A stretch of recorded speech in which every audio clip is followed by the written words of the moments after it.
ये लोग, मैं कहूँगा उसिया के लोगों को बधाई कि उसिया के लोगों ने एक अच्छा इंसाफ का काम किया है। ये अपने के उस चेहरे पर दागदार नहीं लगने दिया, जो चेहरा कुछ महीना पहले और कुछ घंटों पहले एक ऐसा दागदार बनाकर रकासा के लोगों, ईमान से कह रहा हूं, बुरा मत मानना, हम 91 का भी दौर देखा हूं जिस समय हमें क्या क्या नहीं गाली दी गई। जब बाबरी मस्जिद राम जन्मभूमि का विवाद चल रहा था, मुलायम सिंह ने वसूल के लिए कहा या तो न्यायालय की बात मान लो या समझौता कर लो भारतीय जनता पार्टी के लोगों, नहीं तो जो भी कानून तोड़ेगा उसका कानून के हिसाब से काम कार्रवाई की जाएगी।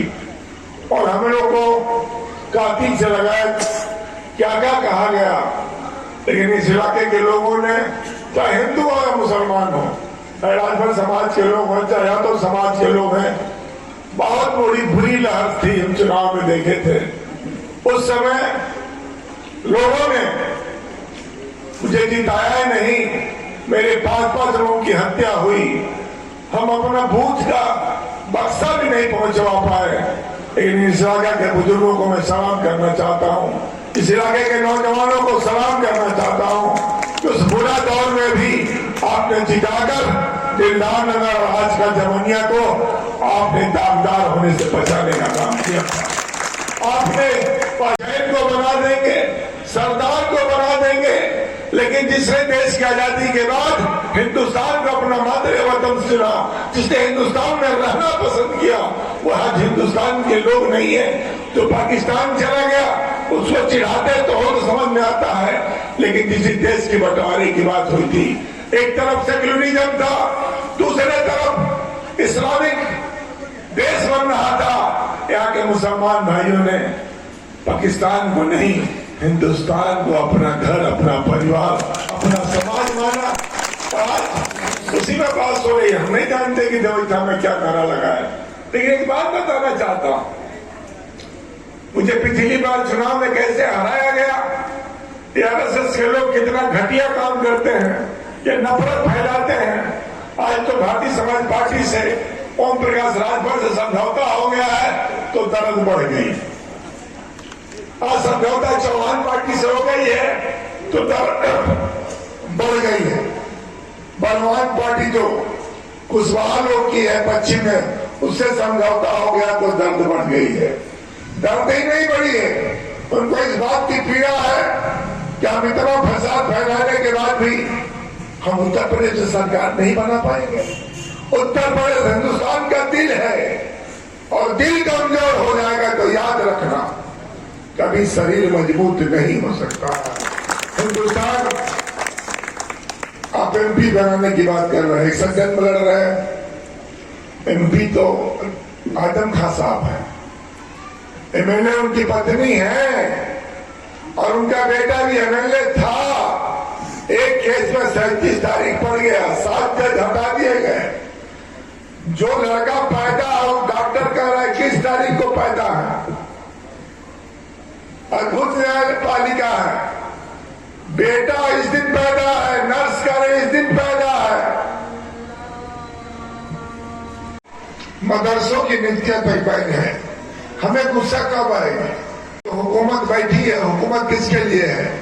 वो ये हुकूमत इसी बुनियाद पर बैठी है, नारा लगा रहे हैं कि हिंदुस्तान में रहना है तो राम राम कहना है, हिंदुस्तान में रहना है तो जो हम कहे वो करना है। ये वो लोग हैं जिनका मन छोटा है, जिनका विचार छोटा है, जिनका सहूर छोटा है और जिनका संस्कार छोटा है।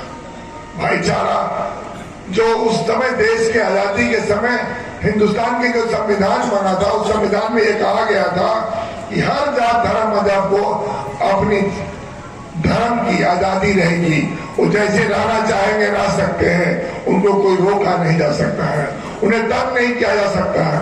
लेकिन आज क्या हो रहा है? आज पूरी की पूरी बहुजन समाज पार्टी कहाँ खड़ी नहीं देंगे।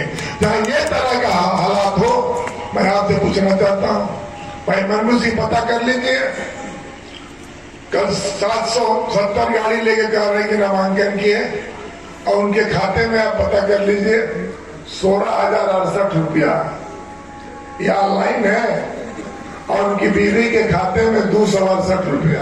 हम राम राज लाएंगे। इन्होंने कहा था कि हम इस देश में भ्रष्टाचार खत्म कर देंगे। आप बताओ, यहीं पर दिलदार नगर में दरोगा करोड़ों रुपया कमा कर लेकर गया और थाने में दलाली बढ़ी है कि नहीं बढ़ी? भाजपा वाले दलाली कर रहे हैं कि नहीं कर रहे? कभी हम लोग के जमाने में दलाली होती थी क्या? कोई कार्यकर्ता दलाली करता था क्या?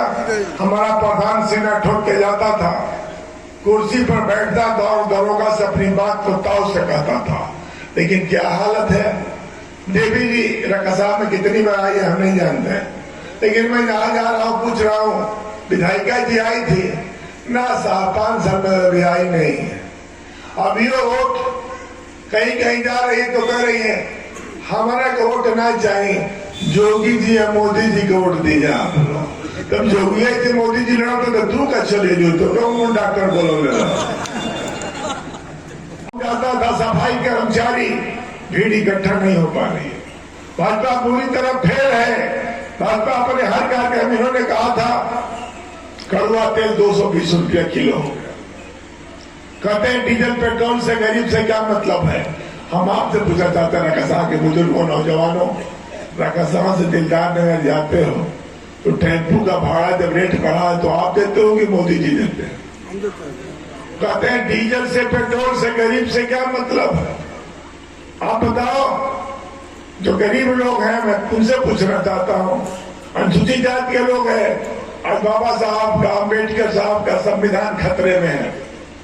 हवाई चप्पल वाला हवाई जहाज पर चलेगा। अजू आप तो जानते हो क्या बोले, हवाई चप्पल वाला हवाई जहाज पर चलेगा। हिंदुस्तान कितना दुर्भाग्यशाली देश है जिसके पास आज अपनी एक भी जहाज नहीं है। ये कार्य हम आसक्ति बना देंगे। जब आपके पास एक भी जहाज नहीं है, रेलवे का स्टेशन बिक गया।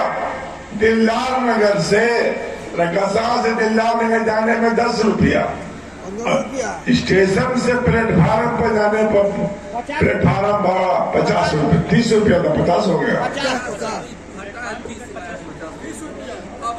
30 रुपये। अब बताइए, प्लेटफार्म टिकट 30 रुपया, यहाँ से टेम्पू से जाने का भाड़ा है 15 रुपया।